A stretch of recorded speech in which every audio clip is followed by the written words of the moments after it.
Le marché crypto traverse actuellement l'une de ces phases qui mettent les nerfs des investisseurs à rude épreuve. Depuis plusieurs heures, la volatilité est revenue brutalement et Bitcoin a envoyé un signal très clair en cassant violemment le seuil des 77 000 $. Un niveau qui, psychologiquement et techniquement, était surveillé par absolument tout le monde. Cette chute n'est pas arrivée par hasard. Elle s'inscrit dans un contexte beaucoup plus large de ralentissement des volumes, de fatigue du marché et surtout d'excès de confiance accumulé cette dernière semaine. Les données sur les marchés dérivés montrent que de nombreux traders étaient fortement exposés à la hausse, utilisant un levier important, convaincus que le marché ne pouvait plus vraiment corriger. Et comme souvent en crypto, c'est précisément à ce moment-là que le marché décide de rappeler une règle fondamentale. Rien ne monte en ligne droite.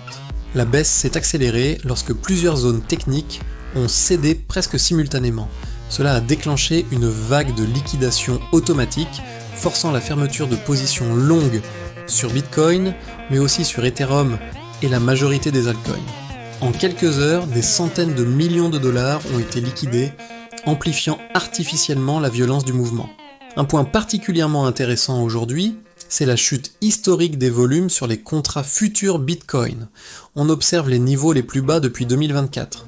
Cela indique une chose essentielle. L'intérêt spéculatif à court terme est en train de disparaître. Les traders les plus agressifs quittent le marché, soit par peur, soit parce qu'ils ont été liquidés.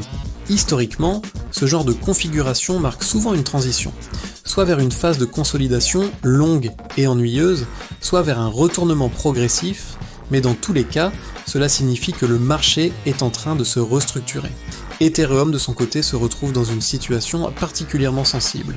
Le prix teste actuellement une zone de support extrêmement importante entre 2500 et 2600 $. Cette zone concentre une énorme quantité de liquidités et d'anciens points d'achat. Si elle tient, Ethereum pourrait stabiliser l'ensemble du marché des altcoins. Mais si elle casse, la pression vendeuse pourrait s'intensifier et entraîner une nouvelle vague de capitulation. Ce qui est frappant, c'est le contraste entre le comportement des investisseurs particuliers et celui des acteurs institutionnels. D'un côté, on observe une fuite claire du retail.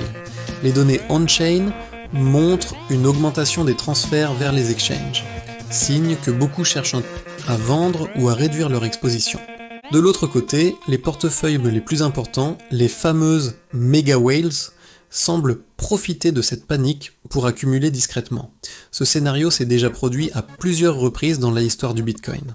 Lorsque la peur domine les réseaux sociaux, que les titres deviennent alarmistes et que les investisseurs de détail capitulent, les acteurs les plus patients commencent souvent à se positionner. Autre élément clé de cette journée, Binance. L'exchange a publié plusieurs communications pour répondre aux inquiétudes liées au récent crash de marché, notamment celui du mois d'octobre. Selon plusieurs analyses, l'utilisation excessive du levier combinée à une liquidité plus fragile que prévu aurait créé un effet domino extrêmement violent. Cela remet une fois de plus sur la table une réalité inconfortable. Même dans un marché de plus en plus institutionnalisé, les mécanismes de liquidation automatique peuvent transformer une simple correction en véritable tempête. Du côté des altcoins, la situation est encore plus tendue. Les actifs les plus spéculatifs sont, sans surprise, les plus touchés. Shiba Inu a chuté de plus de 14%, illustrant la fragilité des projets portés principalement par le sentiment, plutôt que par des fondamentaux solides. Solana, pourtant très fort ces derniers mois, a subi un coup dur supplémentaire. Une plateforme DeFi majeure de son écosystème a été victime d'un hack dépassant les 27 millions de $. Immédiatement, le prix du token a réagi à la baisse, ravivant les inquiétudes sur la sécurité et la maturité de certaines infrastructures DeFi. Pourtant, malgré ce contexte lourd, certains signaux restent étonnamment positifs.